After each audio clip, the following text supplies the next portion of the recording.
அனைவருக்குமே வணக்கம். சற்று முன் கிடைத்திருக்கக்கூடிய ஒரு மிக மிக முக்கியமான செய்தி ஒன்று வெளியாகியுள்ளது. சற்று முன் கரூர் வழக்கில் செந்தில் பாலாஜி குற்றவாளி என சிபிஐ விசாரணையில் பார்த்தீங்கன்னா இப்போ தெரிய வந்திருக்கு.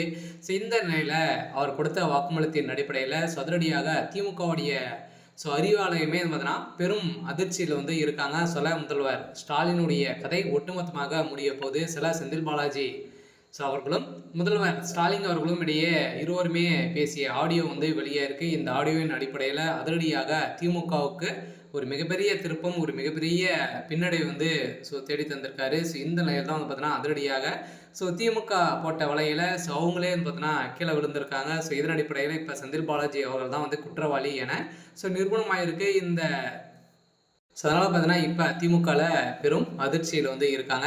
இதை பற்றி இந்த வீடியோவில் நம்ம முழுமையாக பார்க்கலாம். அதுக்கு முன்னாடி நம்ம சேனலுக்கு இப்போ தான் நீங்கள் முதல் முறையாக வந்திருக்கீங்க அப்படின்னா மறக்காமல் நம்மளுடைய சேனலை சப்ஸ்கிரைப் பண்ணி சப்போர்ட் பண்ணுங்கள். வாங்க வீடியோக்குள்ளே போகலாம்.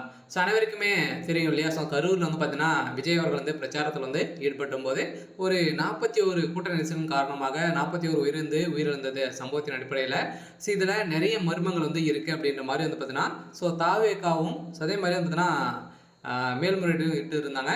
இதை தொடர்ந்து திமுக பார்த்தீங்கன்னா விஜய் அவர்கள் மீதே நிறைய குற்றச்சாட்டுகள்லாம் வைத்திருந்தாங்க. இருந்தாலுமே பார்த்தீங்கன்னா நிறைய எதிர்கட்சி தலைவர்கள் அனைவருமே பார்த்தீங்கன்னா திமுக மீது தான் குற்றச்சாட்டுகள் வைத்திருந்த நிலையில இப்ப சதுரடியாக இந்த கரூர் வழக்கின் மூலமாக செந்தில் பாலாஜி அவர்கள் தான் குற்றவாளி என நிரூபணமாயிருக்கு.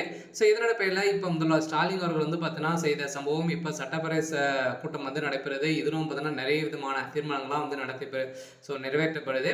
அந்த தீர்மானத்தின் அடிப்படையில் இந்த கேள்விகளுக்கும் முன்வைத்திருந்த நிலையில எடப்பாடி பழனிசாமி அவர்களும் பார்த்தீங்கன்னா அங்கு எதிர்த்து கேள்வி கேட்டிருக்கக்கூடிய நிலையில அங்கு இரு தரப்புக்குமே பார்த்தீங்கன்னா மோதல்கள் ஏற்பட்டிருக்கு.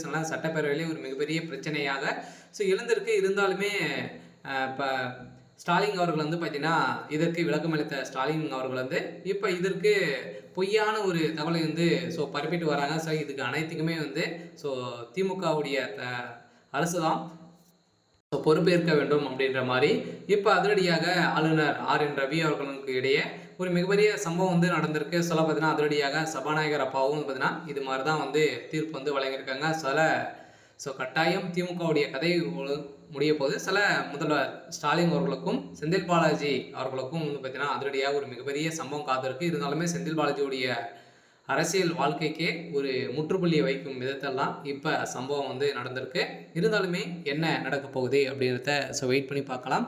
இது மாதிரி செய்திகளை தெரிஞ்சுக்கணும் அப்படின்னா மறக்காமல் நம்மளுடைய சேனலை சப்ஸ்கிரைப் பண்ணி சப்போர்ட் பண்ணுங்கள். தேங்க்யூ.